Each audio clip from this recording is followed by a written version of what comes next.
देख रहे हैं इंडिया न्यूज। आपके साथ मैं हूं रचना। शुरुआत करेंगे सुपरफास्ट 100 की। अगले आधे घंटे आपको दिखाते हैं देश और दुनिया की तमाम बड़ी खबरें। नमस्कार, आपके साथ मैं हूं चित्रा त्रिपाठी। तो शुरू करते हैं खबरों के सिलसिले को और सबसे पहली बात मुजफ्फरनगर की।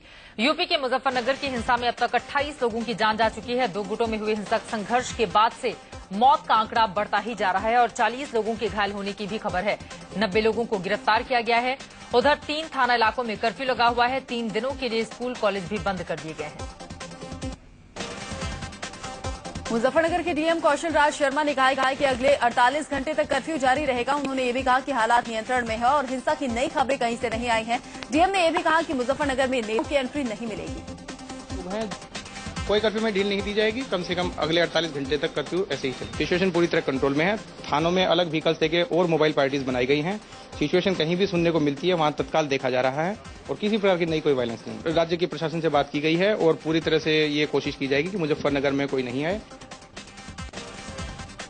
मुजफ्फरनगर में सेना के 10,000 जवान तैनात कर दिए गए हैं। आरएएफ, पीएसी और राज्य पुलिस की कंपनियां भी तैनात हैं। मुजफ्फरनगर के नई मंडी, कोतवाली और सिविल लाइंस थाना इलाकों में कर्फ्यू लगा हुआ है। सेना ने शहर में फ्लैग मार्च किया। मुजफ्फरनगर में तनाव के बीच बाजार बंद है और सड़कों पर सन्नाटा पसरा हुआ है। चप्पे चप्पे पर पुलिसकर्मी तैनात हैं। कई जगह हिंसा के दौरान हुई तोड़फोड़ के निशान देखे जा सकते हैं। तनाव के बीच लोगों में दहशत का माहौल है। मुजफ्फरनगर हिंसा को लेकर अब अफसरों पर गाज गिरनी भी शुरू हो गई है। सहारनपुर के डीआईजी डीसी मिश्रा को हटाकर वहां अशोक माथुर को भेजा गया है। सहारनपुर के कमिश्नर को भी हटा दिया गया है। हालांकि सरकार ने मेरठ रेंज के आईजी ब्रिजभूषण को भी हटाने का फैसला लिया था, लेकिन बाद में उस पर रोक लगा दी। यूपी के राज्यपाल बीएल जोशी ने मुजफ्फरनगर हिंसा को लेकर केंद्र को रिपोर्ट भेजी है। राज्यपाल ने इस तनाव के लिए सीधे सूबे की सरकार को जिम्मेदार बताया। राज्यपाल ने रिपोर्ट में यह भी लिखा कि हालात काबू से बाहर दिख रहे हैं।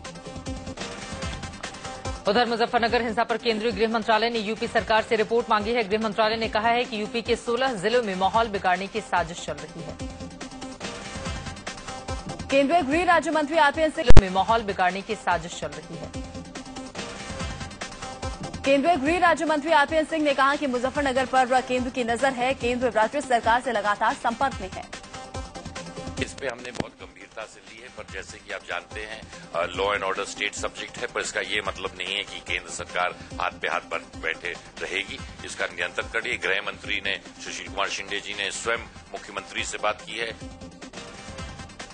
वहीं बीजेपी नेता रविशंकर प्रसाद की अगुवाई में पार्टी की 3 सदस्यों की फैक्ट फाइंडिंग कमेटी मुजफ्फरनगर का जायजा लेने जाने वाली है। बीजेपी ने मुजफ्फरनगर हिंसा को लेकर पहले ही अखिलेश सरकार से इस्तीफा मांगा है। राष्ट्रीय लोकदल के अध्यक्ष और केंद्रीय मंत्री अजीत सिंह और उनके सांसद बेटे जयंत चौधरी को मुजफ्फरनगर जाने से रोक दिया गया है। इन्हें गाजियाबाद में यूपी गेट के पास ही पुलिस वालों ने रोक दिया। यूपी के मंत्री शिवपाल सिंह यादव ने कहा है कि माहौल बिगाड़ने वालों को बख्शा नहीं जाएगा और उनके खिलाफ कड़ी कार्रवाई की जाएगी। हमारी अपील भी है, जनता से शांति बनाए रखें और कहीं पर भी ये दंगा और ये न होने दें। अब हम बहुत सख्ती से हमारी सरकार अब वहां पर निपटेगी। मुजफ्फरनगर हिंसा के लिए कांग्रेस ने यूपी सरकार को आड़े हाथों लिया। कांग्रेस प्रवक्ता मीम अफजल ने कहा कि सरकार ने वक्त रहते ध्यान दिया होता तो मामला इतना नहीं भड़कता। इसमें जो स्टेट गवर्नमेंट है उसकी बड़ी जिम्मेदारी है। 20 दिन से वहाँ ये सब झगड़ा चल रहा था और उस झगड़े के बाद वहाँ उसको कंट्रोल करना चाहिए था, जो नहीं हो सका।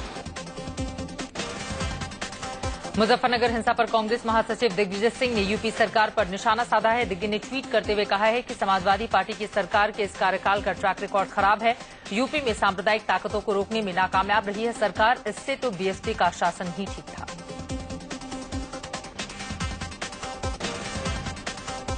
बीजेपी नेता मुख्तार अब्बास नकवी ने मुजफ्फरनगर में भड़के तनाव के लिए समाजवादी पार्टी, बीएसपी और कांग्रेस को जिम्मेदार बताया।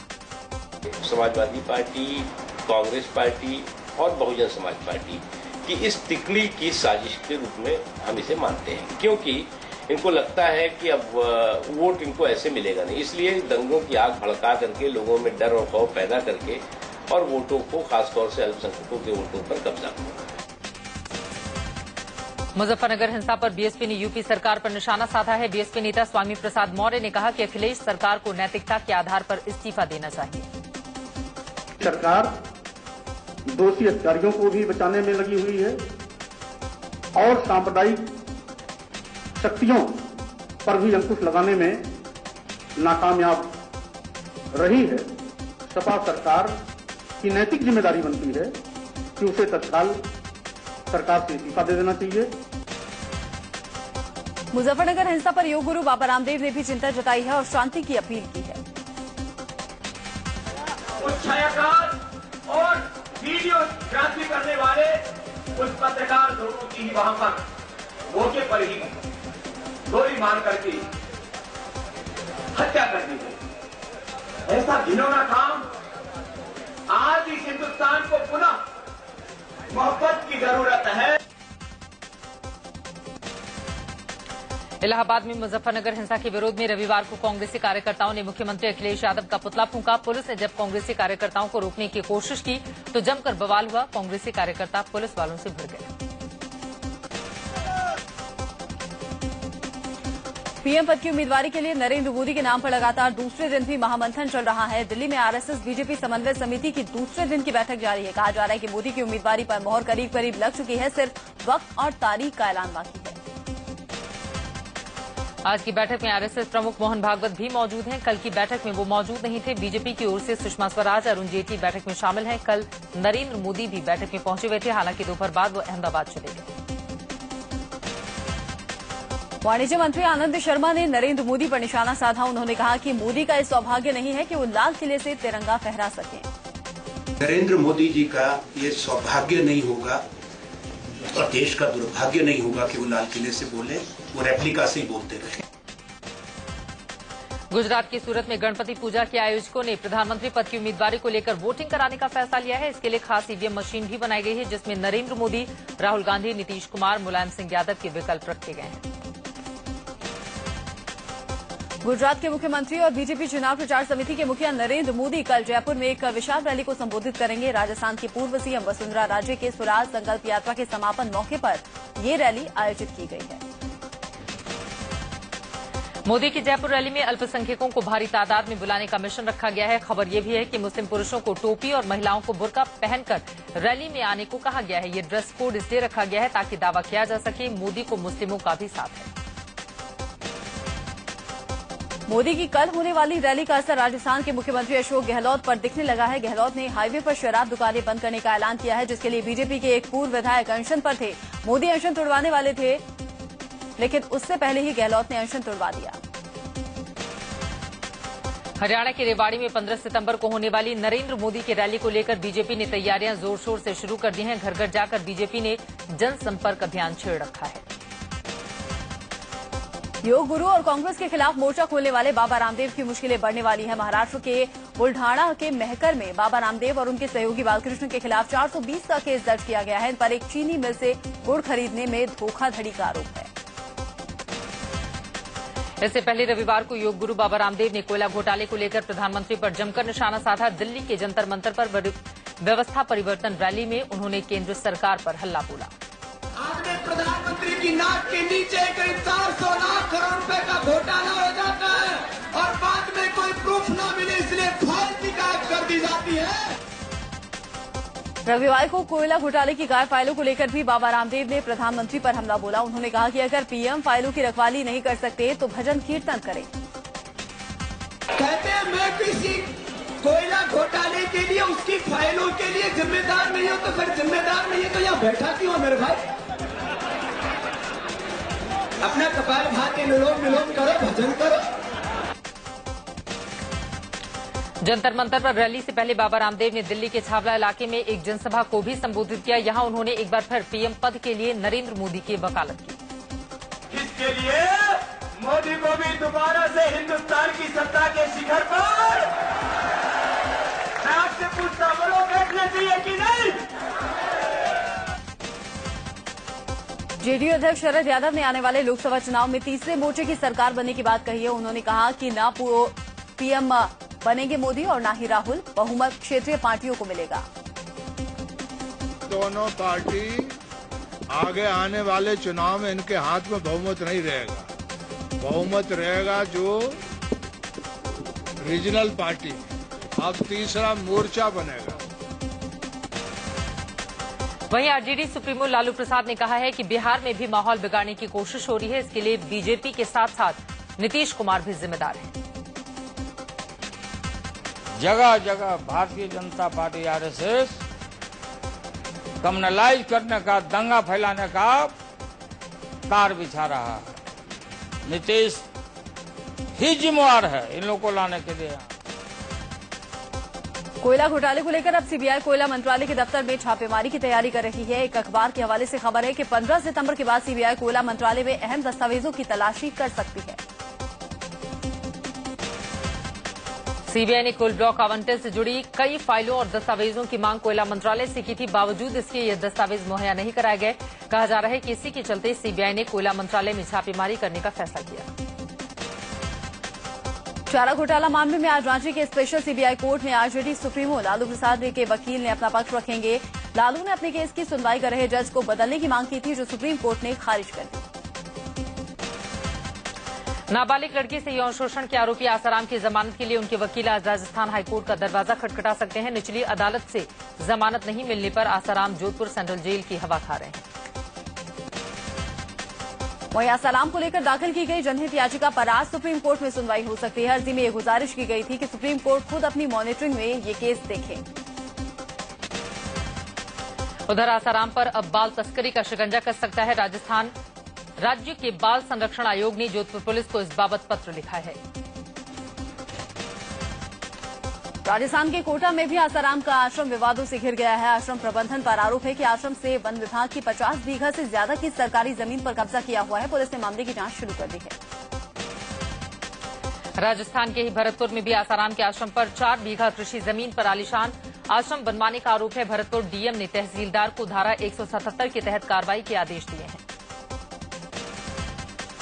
सीएनजी की बड़ी कीमतों के विरोध में आज दिल्ली में बीजेपी का प्रदर्शन है। बीजेपी प्रदेश अध्यक्ष विजय गोयल ऑटो रिक्शा चलाकर सीएनजी और पीएनजी के बढ़े हुए दामों के रोल बैक की मांग करेंगे। उनके इस अनोखे विरोध में कई ऑटो रिक्शा वाले भी शामिल होंगे।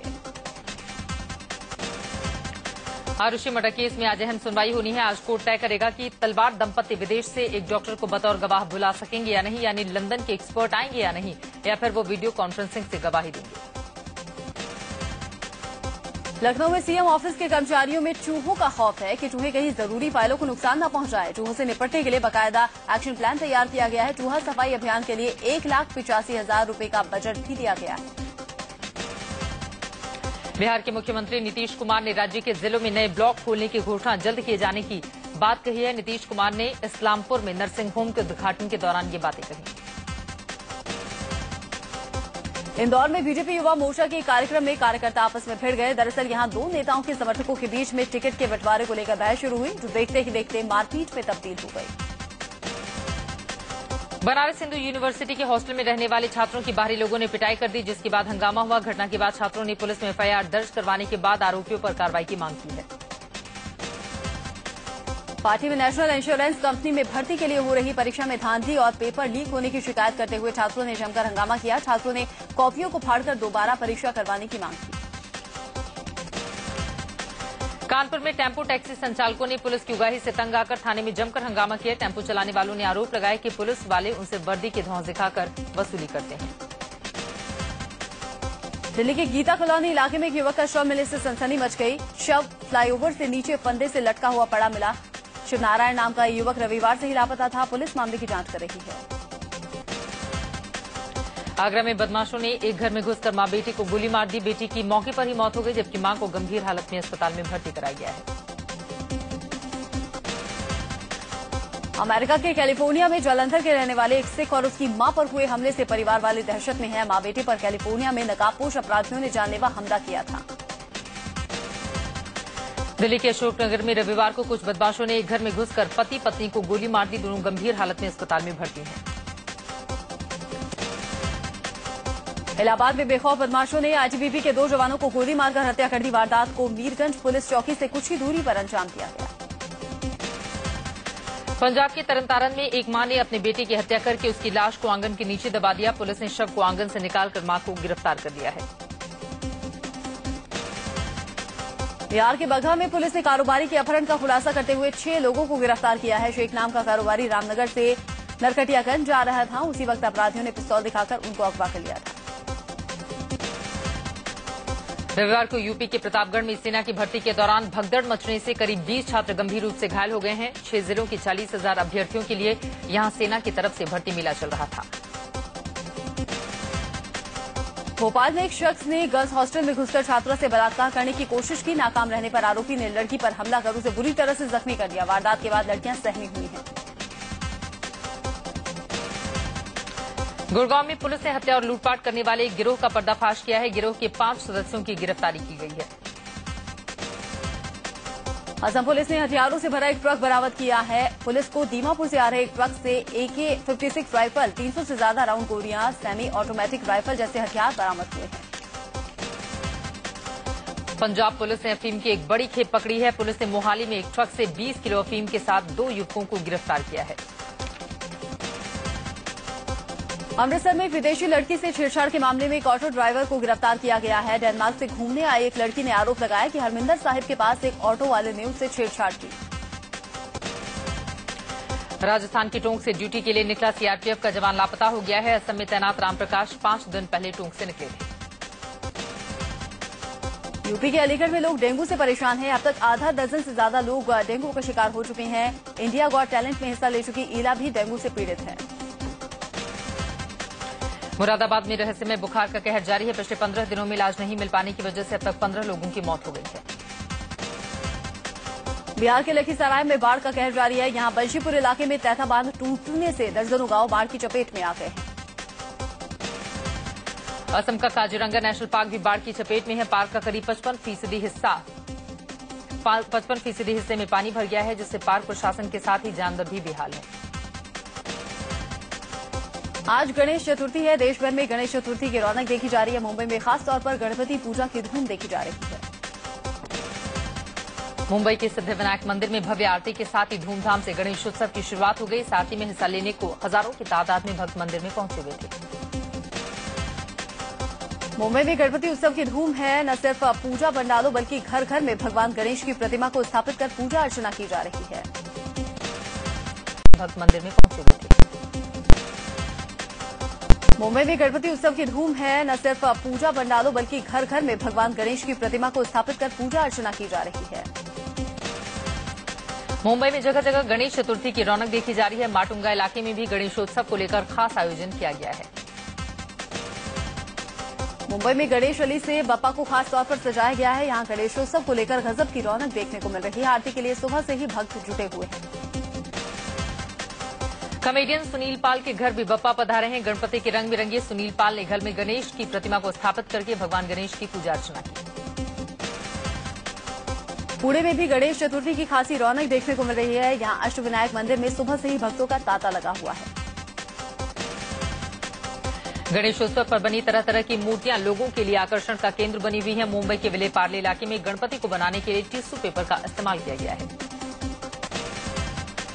मुंबई के कुर्ला इलाके में एक मॉल के अंदर बर्फ के गणपति बनाए गए हैं। यहाँ 2 तरह की मूर्तियां बनी हैं। एक 6 क्विंटल तो दूसरी 5 क्विंटल की है।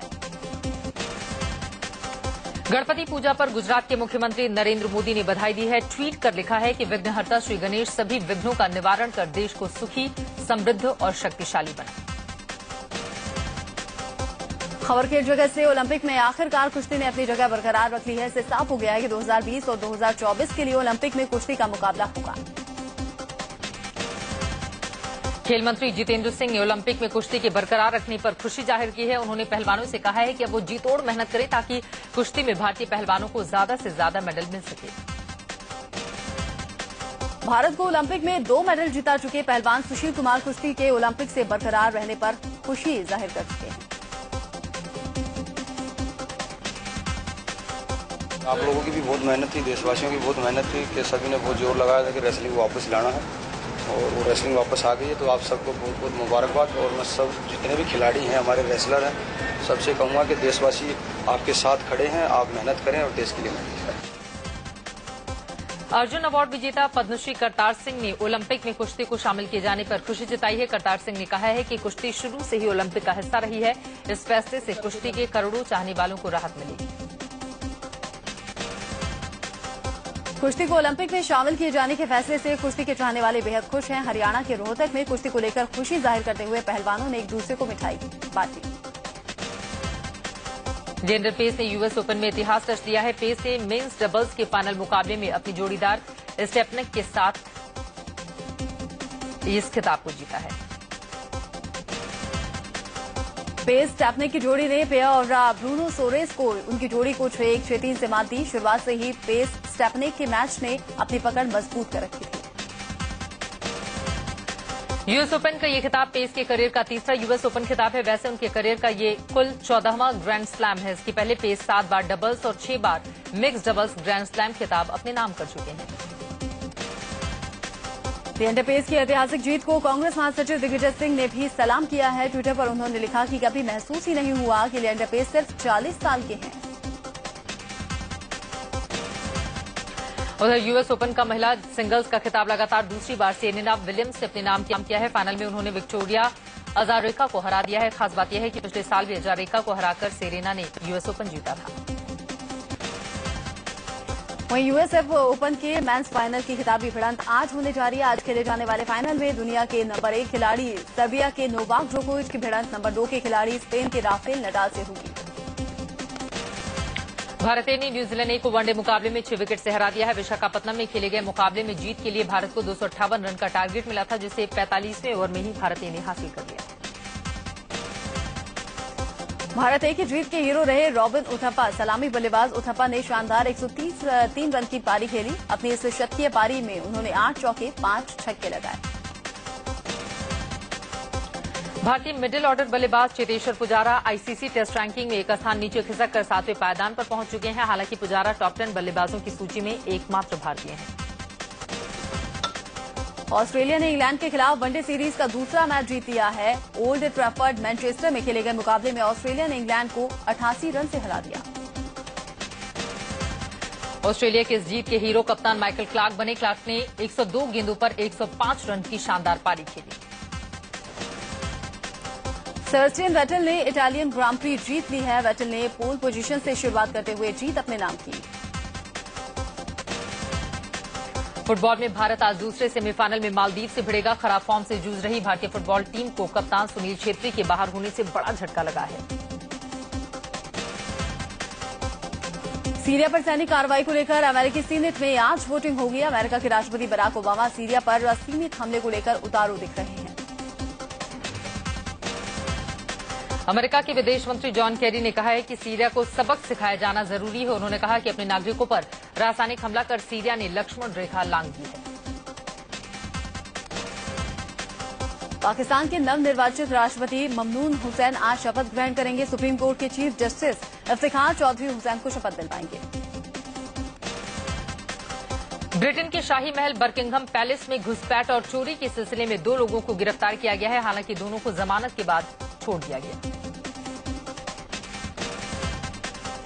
आने वाली फिल्म बॉम्बे वेलवेट में अनुष्का शर्मा डबल रोल में दिखेंगी। ये पहला मौका होगा जब अनुष्का किसी फिल्म में दोहरी भूमिका में नजर आएंगी।